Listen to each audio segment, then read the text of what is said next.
আসসালামু আলাইকুম, কেমন আছেন আপনারা সবাই? আজ আমি কোনো রান্নার ভিডিও নিয়ে আসিনি। আজ আমি তৈরি করে দেখাবো পাঁচফোড়ন রেসিপি এবং বিভিন্ন প্রকার মশলা চেনার উপায়। নতুন রাঁধুনিদের জন্য আজকের এই রেসিপিটি খুবই উপকারে আসবে। যদি উপকারে আসে প্লিজ একটি লাইক দিবেন। এখানে আমি প্রথমে 10-12টি সবুজ এলাচ বা ছোট এলাচ নিয়েছি, এটা তো সবাই চিনেন। এখন আমি নিয়েছি 5-6টি কালো এলাচ বা বড় এলাচ। আমার ভিডিওগুলো দেখার আগে অবশ্যই একটি লাইক দিয়ে দেখা শুরু করবেন এবং প্লিজ সাবস্ক্রাইব করে পাশেই থাকবেন। 2 টুকরো দারচিনি, দারচিনিটাও সবাই চিনেন। এই পর্যায়ে নিয়েছি আমি সাধারণ জিরা, যেটা আমরা প্রতিদিন রান্নায় ব্যবহার করে থাকি। এখন আমি যে মশলাটি দেখাবো সেটা হচ্ছে শাহি জিরা। এটা রান্নায় শাহি ফ্লেভার আনতে সাহায্য করে। এটা দেখতে ছোট এবং চিকন। এই তো আমি কাছ থেকে দেখিয়ে দিচ্ছি, আপনারা অবশ্যই চিনতে পেরেছেন। এখন আমি নিয়েছি, এটা হচ্ছে রাঁধুনি বা আজওয়াইন। আমরা এখানে যেটা পেয়ে থাকি সেটা হচ্ছে আজওয়াইন। বাংলাদেশে যে কোনো মুদির দোকানে যা বললেই এই রাঁধুনি মশলার নাম বললেই দিয়ে দিবে। তো সমস্ত মশলাগুলোই আপনারা কাছ থেকে নামগুলো চিনে এবং জেনে রাখুন, এতে করে মুদির দোকানে গিয়ে নাম বললেই সহজে তারা দিয়ে দিবে। এই তো এখানে দেখতে পাচ্ছেন 1 টেবিল চামচ মৌরি বা মিষ্টি জিরা, যেটা রান্নায় সুন্দর একটি ফ্লেভার আনতে সাহায্য করে। এখন আমি আপনাদেরকে 4 পদের এই জিরা রাঁধুনি মশলাগুলো দেখিয়ে দিচ্ছি। এই তো প্রথমেই দেখতে পাচ্ছেন এটা হচ্ছে সাধারণ জিরা, যেটা আমরা প্রতিদিন রান্নায় ব্যবহার করি। এটা হচ্ছে শাহি জিরা, যেটা রান্নায় শাহি ফ্লেভার আনতে সাহায্য করে। এই শাহি জিরাটা অনেকেই চিনে থাকেন, আবার অনেকেই চিনেন না, তাদের জন্য আমার আজকের ভিডিওটি।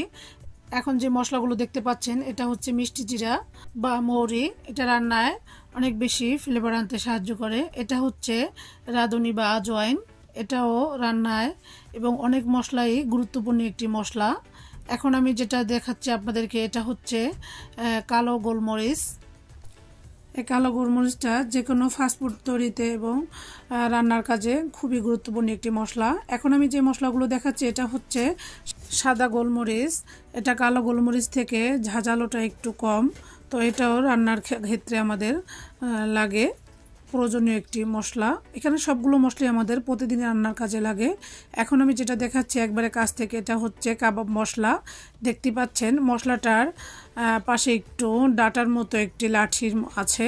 আর আমি এই কাবাব মশলাকে ভালোভাবে চেনার জন্য আমি আবার একটু আপনাদেরকে কাছ থেকে দেখিয়ে দিচ্ছি গোলমরিচ। দেখেন গোলমরিচটার কোনো ডাটা নেই, শুধুই গোল এবং একটু ছোট।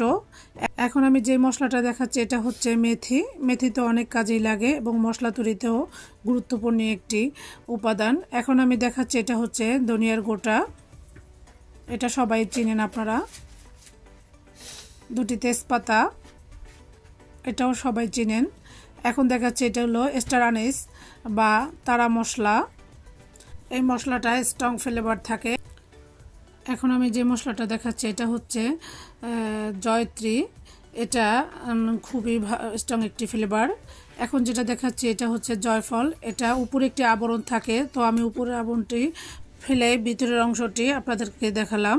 শুনেছি জয়ফল জয়ত্রী খাও নাকি হারাম, তবে ছোটবেলা থেকে জেনে আসছি মশলা হিসেবে ব্যবহার করা হালাল, তাও আমি সঠিক জানি না। যাই হোক, এখন আমি যেই মশলাটা দেখাচ্ছি এটা হচ্ছে পোস্তদানা। এটা খুবই ছোট ছোট এবং একটু হলদে কালার। এখন আমি যেই মশলাটা দেখাচ্ছি এটা হচ্ছে ইয়েলো বা হলুদ সরিষা, আপনারা অনেকেই চিনেন এটা। এখন আমি যে মশলাটা দেখাচ্ছি এটা হচ্ছে কালো সরিষা, এটাও সবাই চিনেন। এই ছিল আমার আজকের মশলার ভিডিও।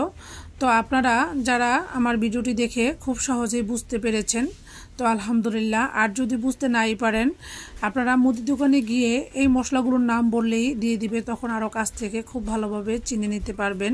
তো এখন আমি তৈরি করে দেখাবো বাসায় বসে খুব সহজে কিভাবে পাঁচফোড়ন তৈরি করে নেওয়া যায়। তো প্রথমে আমি এখানে একটি বাটিতে নিয়ে নিব 1 টেবিল চামচ মেথি, নিয়ে নিয়েছি 1 টেবিল চামচ কালো জিরা। এখন আমি নিয়ে নিচ্ছি 1 টেবিল চামচ কালো সরিষা, চাইলে হলুদ সরিষাও নিতে পারেন। এখন আমি নিয়ে নিচ্ছি 1 টেবিল চামচ রাঁধুনি। এখন আমি নিয়ে নিচ্ছি 1 টেবিল চামচ মিষ্টি জিরা বা মৌরি। এই ছিল পাঁচফোড়ন তৈরি করার জন্য 5 ধরনের মশলা। এখন আমি খুব ভালোভাবে মিক্স করে নিব। আমরা চড়া দাম দিয়ে বাহির থেকে কিনে না এনে এভাবে মশলা যদি বাসায় তৈরি করি সেটা স্বাস্থ্যসম্মত হয়। এখন এই পাঁচফোড়নগুলো আপনারা একটি শুকনো তেনায় খুব ভালোভাবে মুছে গুঁড়ো করে নিতে পারেন। তো আজকের ভিডিওটি কেমন লেগেছে অবশ্যই কমেন্ট করে জানাতে ভুলবেন না। আল্লাহ হাফেজ।